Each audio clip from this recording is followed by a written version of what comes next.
Thank you for watching iTablet. Be sure to like this video, subscribe, and comment #iTablet to enter the iPad mini giveaway when the channel reaches 2,000 subscribers. Welcome back to the channel. In today's video, we're going to have a look at iPadOS 18 and some of the new features Apple introduced last week at WWDC 24. So let's start with the home screen. So in iPadOS 17, you couldn't really customize the home screen as much as you can in iPadOS 18. As you can see, if you go into edit mode now, you get this little handle in the corner, which means you can resize widgets on the go and make them larger. You can see it's obviously quite buggy still at the moment, so there's still a lot of bugs that Apple needs to squash in this first beta, but things kind of work already. So you can see how cool that is, that you can make certain widgets smaller and larger. This one is supposed to be able to go larger. That's the photos widget, but for some reason it's not showing my photos, and also it's not allowing me to go bigger. Actually, there it goes now. So you can see still very, very buggy. So if you're thinking of installing the first beta, I would say wait until the second beta or the public beta next month in July. Next, let's look at the placement of icons. So now you can put them practically anywhere. You can see they still try and reorganize themselves every now and again, but you can leave gaps and you can put things basically wherever you want. And that's really handy when you start to resize things, because then you can make space for different icons. You can see things broke again. So let's go into edit mode again. So that widget disappeared. Not entirely sure where it went, but like I said, this is the first beta. So you're going to get a taste of what it's like to live with the first beta on your device. So yeah, there it seems to be. The photos widget is still somewhere, but it's just hidden at the moment, and I don't really know how to get it back. So I think that's just something I'm going to have to live with for the next few days. So if you go back into edit mode and you go up here to edit, you can see there's two options now for adding a widget, which is the usual screen that you get when you edit the home screen, or you can customize. So customize is something brand new. You can take the labels away underneath the app icons by going large. So you can see now all the labels have disappeared, which I think looks incredibly nice, because you can see how clean this layout looks now. And then you can also go back into edit mode and say customize, and you can see the rest of the options here. So in iPadOS 18, you also get dark mode widgets. So if you switch over to dark mode, you'll see it tries and switches over as many icons as it can to a new dark mode. You can even see the dock, what that looks like. Still a little bit buggy, still looks a little bit weird. You can see things like the App Store didn't really switch over yet, but you can see this is the start of where Apple might be taking it. You can choose to always keep your icons light, which means that even if you switch over to dark mode in the evening, your icons will still stay light. Or you can choose to have it automatic, which means that when you switch over to dark mode or during the day in light mode, the icons will change from this to this at night, which is interesting because then there's less distraction at night when you want to go to bed or something like that. So the new option that everyone's talking about is Tinted, and I quite like the idea of this. I think that it still needs a lot of work, in the sense that it's a little bit weird to make it look, it's a little bit hard to make it look good. So here you can see we've got the color spectrum up here, and I put it all the way to the one side to show you what it looks like. But then let's just say I go back to red, and I can go and I can change the tint of the icons, or I can even go straight to white if I want black and white icons. But it's not a fully black and white icon. You can see it still has a bit of a tint of orange.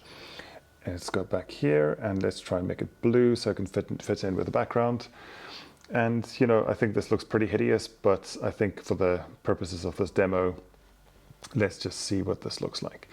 Up here you have a color picker. So if you want to match the color of your background, you can do that. So it's kind of cool. So you don't have to go and guess what color the background is. You can make your icons look more or less the same color as the background if you want to do that. And I think let's try a more vibrant wallpaper to see what that would look like. You can see that now if I go into edit mode and I say customize, I can use the color picker to choose any kind of pink that I want. So you can see how much fun you can have with this kind of thing. I think if you play with this on your iPhone, you will have quite a lot of fun to make things look exactly the way you want them to. So, I mean, I could really play with this for days, really. Again, you can see there are a lot of bugs in iPadOS 18. Here, some of the icons are larger, some of them are overlapping. So very interesting. It's clearly a big departure from what we're used to, and you can see how much fun you can have with changing the colors of your icons to match exactly the kind of look that you want for your iPhone. And I think that Apple will definitely be making a lot of refinements. As you can see, the app library is still white, and sometimes when you go into the app library, you can still see the original colors of the original apps, but things do seem to work fairly okay. I would say if you're thinking of installing the beta, I would say just don't do it yet. It's just not good enough. So let's have another look at the home screen at some of the other customizations that you can do. So now you can touch and hold on a widget and you can make changes this way. So you can see you can turn it into an icon, you can turn it into a small widget, you can turn it into a large widget. And as soon as you choose something, it redoes the layout for you automatically, which I'm not sure if that's what everyone would want, but that's the option you have at the moment. So it's kind of interesting how Apple's decided that certain things are freeform and certain things still need to work according to the grid.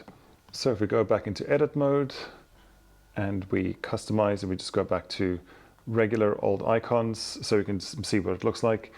The next thing I want to talk about is the Photos app. I really like what they've done with the Photos app in iPadOS 18 and also iOS 18. You can see there's a whole bunch of screenshots in my library at the moment, and at the moment with the first beta, the sidebar is still here, but you can choose to hide the sidebar because you actually don't even need to use the sidebar these days because everything you need now is underneath. So this is your app library. You can also flick through here. So in the middle is the app library. Then when you flick over, it's your favorites, and you can customize what's up here. So if I had videos in my app library, it would show in the next tab. If I had featured photos, it would show in the next tab. But I can choose to remove these things, which means that now I can only flick between favorites and my app library. But you can see how powerful this is and how nice this can be, because you can set up your library to be exactly the way you want it to be. So let's say featured photos. So as soon as the iPad starts finding featured photos tonight, it's going to show everything in this tab over here. When you scroll down, you can see you've got your recent days, your pets and people, you've got pinned collections, you've got memories, albums, featured photos, trips, shared albums, media types, and utilities. So if you're wondering where your deleted photos go now, they go here. So there's no photos in here at the moment. There's hardly anything. Also in hidden, there's nothing in here at the moment because it's a new iPad. So you can also customize this section below. You can see these are all the photos. That's your photo library up here. But if you don't want to see recent days, you can also just hide that. If you don't want to see people and pets, if you don't want to see your pin collections, if you really don't care about memories, albums, all those things, you can move featured photos to the top, and you can move media types below that. And let's just say you want your utilities closer, and wallpaper suggestions, you can put that there. So now when I go back, you can see that the layout has changed. So it's featured photos, media types, utilities, trips, and shared albums. So again, you can turn all of these things off as well if you want a clean look, which means now your photo library looks like this. So again, there's not a lot of photos in here. If I had a lot more, it would be a lot more interesting to look at, but it's really nice that you don't even need a sidebar now to be able to go back into your photo library and to explore the different things that you have there. And I actually quite like the layout that they had, so I'm just going to reset it to what it was. So now it's back to normal. If you're wondering how you sync your photo library, that is now up here. You can see that orange dot that tells you that the syncing has been paused. So you can do that now, and you can say resume syncing. And you can also turn off certain things. So if you don't want to show certain things like the hidden album, if you don't want things to autoplay, there's a whole bunch of things that you can customize here. So very, very cool that they've given us this much control over the Photos app in iPadOS 18. The next app I want to talk about is the Settings app. The Settings app looks a little bit different. You can see that the sidebar still has been reordered. So at the top, if you don't have Apple Care, it's going to ask you over there. It's also going to give you the usual notifications for things such as setting up the iPad and so on. Everything up here is still the same, but this has been redesigned and reorganized. And each pane now gets a description at the top of what it is. Well, actually not each one of them, but some of them, such as general and accessibility, tells you what the pane is about. So software updates over here, your warranty, everything's been reorganized, and the layout looks a little bit fresher and cleaner. And down here, if you want to change the settings of an app, instead of scrolling through a very, very long list now, you can just go to apps, and this is where you see your apps. So if you, for instance, want to change something about Safari, and you want to change the layout, for instance, to have the separate tabs or the compact tab, you can do that here now.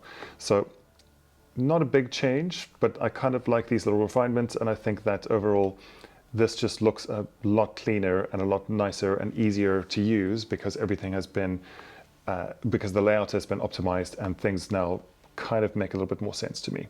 Next, I want to talk about the Notes app. So in the Notes app, you can do handwriting.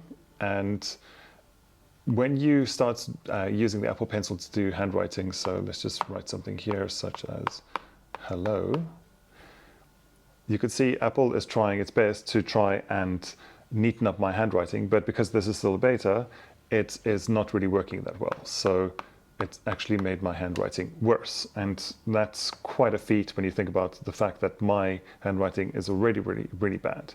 So when you start using the new version of iPadOS 18 and you start writing, you can see that nothing happens, but you need to go over here and you need to turn on auto refine handwriting.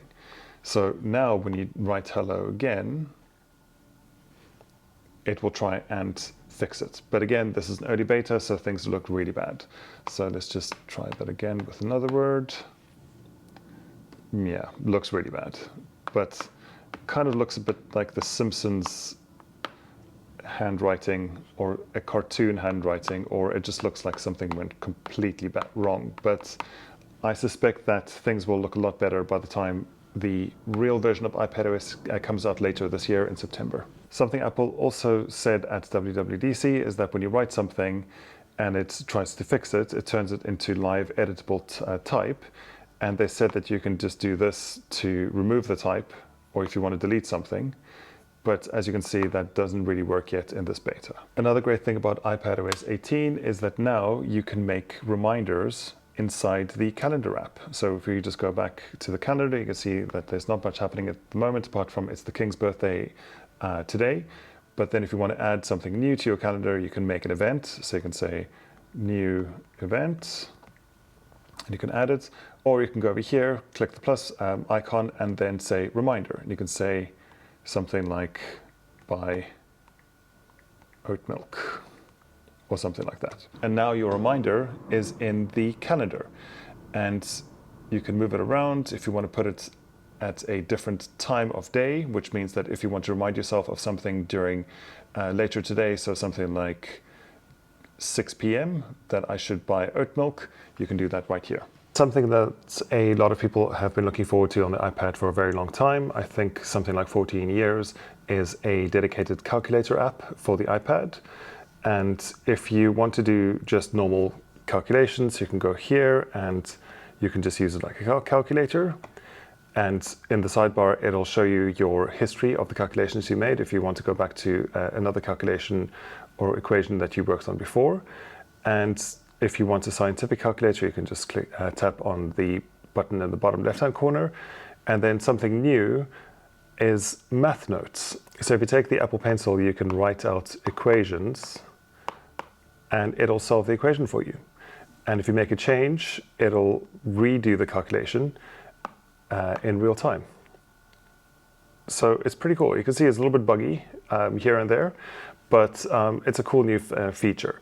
I think I expected a little bit more from Apple with iPadOS 18, but a lot of people are excited about this for some reason.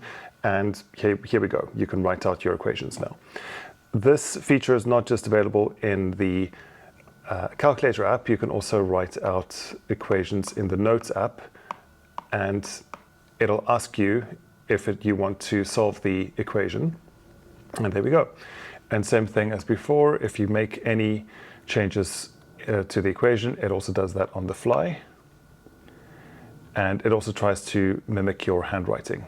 Another area that Apple redesigned in iPadOS 18 is the control center. So in the previous versions of iPadOS 18, you had to go into the Settings app to make changes, but now you can do that here. So you can tap the little plus button and you can move things around, but unfortunately you can see it's still very, very buggy and it's not as smooth as you would expect things to work. So I would say this is actually one of the buggiest parts of the OS so far that doesn't really work as well as it should for me. You can see that even doing something like this and trying to make this one wider, it just doesn't go wider.